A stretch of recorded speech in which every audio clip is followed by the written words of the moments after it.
You ever stop and wonder how a really big, world changing idea actually gets started? I mean, these things don't just pop up out of nowhere. They're almost always a product of a very specific moment in time, a time when everything's kind of up in the air. Today, we're going to dive deep into that, and we're going to look at the origin story of Buddhism and the absolute perfect storm of conditions that made it all possible. So let's start with a big question, right? How does something like a world religion even begin? It's so much more than just one charismatic person having a brilliant idea. You need a whole society that's ready for it, maybe even desperate for it. And that's exactly what was happening in northern India about 2,600 years ago. It was, and this is the best way to put it, a perfect storm. You had this incredible convergence of dramatic changes happening all at once in politics, in the economy, and in philosophy.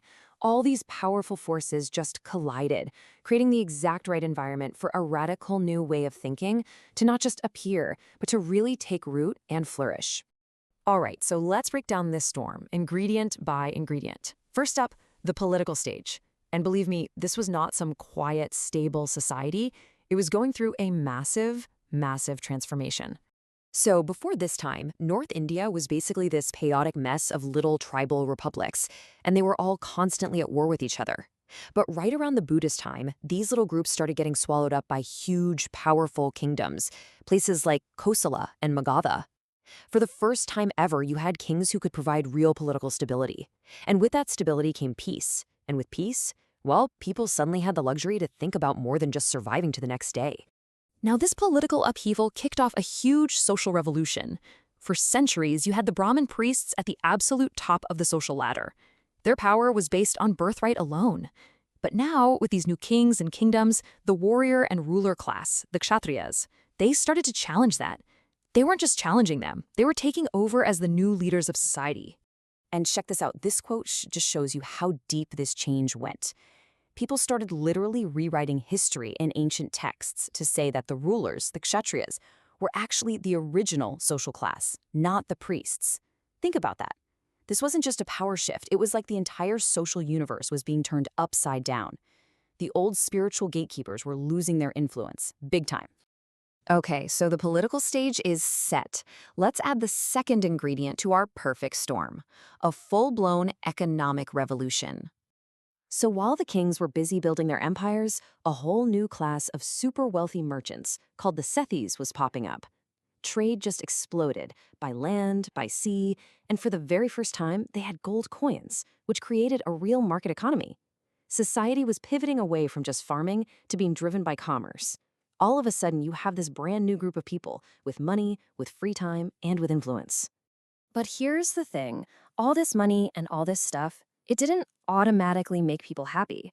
Actually, for some, it created this deep spiritual emptiness. And there's no better example of this than the story of a young man named Yasa. So Yasa was the son of a millionaire merchant. His life was pure luxury, parties, servants, anything he wanted. But one morning, he woke up really early and saw all his entertainers and servants just passed out around him, a total mess. And in that one moment, his whole extravagant life just seemed disgusting and hollow. It looked, as the text says, like a cemetery before his eyes. He literally walked away from everything right then and there to find something real. And the thing is, he wasn't the only one feeling that way. And that brings us to the final crucial piece of our storm. You have this new, stable, wealthy society that's also having a major identity crisis. And on top of all that, they were grappling with some of the biggest philosophical questions you can imagine. Back then, if you were a smart person trying to figure out the meaning of life and death, you were basically handed two options. That's it. And they were both incredibly extreme. There was really no in between. So, on one side, you had the traditional religions. They said you have an eternal soul, and it's trapped. The only way to free it was through brutal self-denial, extreme fasting, inflicting pain on yourself, endless rituals. Then, on the complete other side, you had the materialists. They said, nope, no soul. Or, if there is, it's just gone when you die. So, who cares? Morality's pointless. Go ahead, indulge every single whim you have. Your only choices were to torture yourself or to live a life of total unchecked indulgence. That's it.